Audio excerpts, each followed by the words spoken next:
बिस्मिल्लाहिर्रहमानिर्रहीम। अस्सलामु अलैकुम नाज़रीन। मेरा नाम है मोहम्मद रियाज़ और आप मेरा यूट्यूब चैनल देख रहे हैं रियाज़ बज़मी। खुशामदीद आप सबको।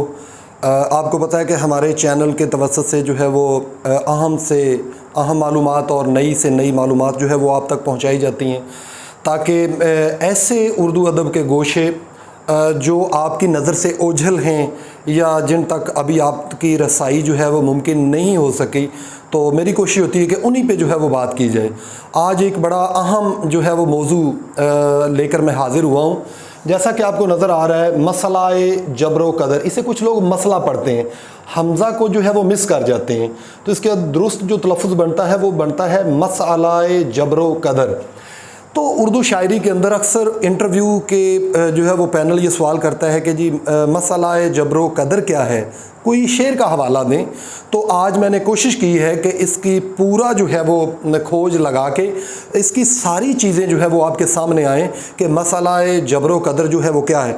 तो अगर आप आखिर तक वीडियो देखेंगे, कोई एक जो है वो अगर आपने 1 मिनट भी स्किप की तो वो आपस में मरबूत जो कड़ियाँ हैं वो आपस में नहीं मिलेंगी। लिहाजा आखिर तक जो है वो वीडियो ज़रूर देखिएगा, और अगर आपको वीडियो पसंद आए तो लाइक का बटन प्रेस कर दिया करें, कमेंट सेक्शन में अपने जो है वो कीमती राय ज़रूर दिया करें, और ख़ास तौर पे जो हमारे चैनल पे अभी नए हैं वो बराह करम चैनल को जो है वो ज़रूर सब्सक्राइब कर दें। इंशाल्लाह अगर आप चाहते हैं कि अच्छी इस तरह के वीडियोज़ आपको मिलें तो बेल आइकन को दबा दें ताकि आपको इस तरह की अच्छी वीडियो जो है वो मिलती रहें। तो आइए बढ़ते हैं आज के टॉपिक की तरफ, मसलाए जब्र कदर। तो बुनियादी तौर पे ये एक ऐसा कह लें कि उन्वान है जिस पर कदीम दौर से ही जो फ़लसफ़ी हैं उन्होंने इस पे जो है वो सोच विचार की। इस्लाम की आमद से पहले भी यूनान के अंदर जो है वो इस पर सोच विचार जो है वो शुरू हुई कि इंसान जो है वो क्या आज़ाद है अपने जो है वो अगर आज़ाद है तो किस हद तक है, और अगर वो मजबूर महज है तो किस हद तक है। तो ये जिसके 3 बुनियादी तौर पे जो हैं वो आप कह लें कि फ़िरके हैं, या 3 इसकी जो बुनियादी इक़साम हैं। पहली जो किस्म है वो है जी जबरिया, तो फ़िरका जबरिया है। दूसरा है कदरिया ओब्लिग मैंने लिखा हुआ है मोतज़िला, और तीसरा जो है वो अबू अल हसन अशअरी के नाम पर अशअरा जो है ये फ़िरका मार्ज़ वजूद में आया। हम इनकी डिटेल भी पढ़ेंगे कि इनके जो बानी थे वो कौन कौन थे और ये किस अहद के अंदर जो है ये जो फ़िरके हैं ये मार्ज़ वजूद में आए। तो सबसे पहले ये जबरिया जो फ़िरका है ये बुनियादी तौर पे अगर देखा जाए तो सबसे पहले जो है वो ज़्यादातर जो इस्लाम की आमद से कबल भी ज़्यादातर जो लोग हैं वो इसी आप कह लें कि फ़लसफ़े के हामी हैं कि इंसान जो है वो मजबूर महज है। कदीम मैंने बताया कि जो यूनान के फ़लसफ़ी थे और मगरिब का एक ख़ास गिरोह भी जो है वो भी इसी का जो है वो कह लें कि इसी मकतबा फ़िक्र का पैरोकार है। तो देखा जाए तो इस्लाम की आमद के बाद भी मुसलमानों का जो एक अकीदा बना था वो भी यही अकीदा था कि इंसान जो है वो अपने किसी हद तक जो है वो कह लें कि मजबूर महज है, बल्कि लौहे महफूज पर जो कुछ लिखा जा चुका है हम जो है वो उसे तब्दील नहीं कर सकते हैं। तो इसका अगर देखा जाए तो जो बुनियादी तौर पे जो बानी है वो जहम बिन सफ़वान था। कुछ लोग कहते हैं जी आप ये वाइट बोर्ड पे बारीक लिखा होता है, क्योंकि ये हमारे लिए एक तरह से हिंट होते हैं जिनसे आगे हमने लेक्चर को लेके चलना है। चूँकि मैं इन चीज़ों को बयान भी कर रहा होता हूँ तो कोशिश किया करें आप कॉपी पेंसिल या रजिस्टर वगैरह आपके पास हो, ताकि अहम पॉइंट्स को या जो अहम निकात होते हैं आप उनको साथ साथ जो है वो लिखते जाएँ। अगर ना भी, वैसे मैं ज़रा जो है वो टक वाला मार्कर इस्तेमाल करता हूँ ताकि जो है वो आपको नज़र आ जाए।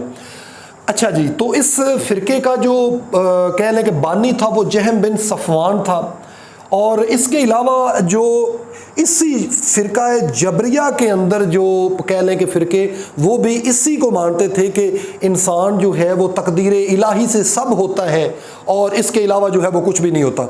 हमारे यहाँ ये तबलीगी भाई भी आप आते हैं तो मसाजिद के अंदर ये यही कहते हैं कि अल्लाह से जो कुछ भी होता है वो अल्लाह से होता है और अल्लाह के सिवा जो है वो कुछ भी होने की उम्मीद जो है वो नहीं होती, और इसी काम के लिए हम ये काम कर रहे हैं। तो ये उनका कहना होता है। तो इस फ़िरके के अंदर जो बाकी 3 जो हैं यानी कि फ़िरका बुखारिया,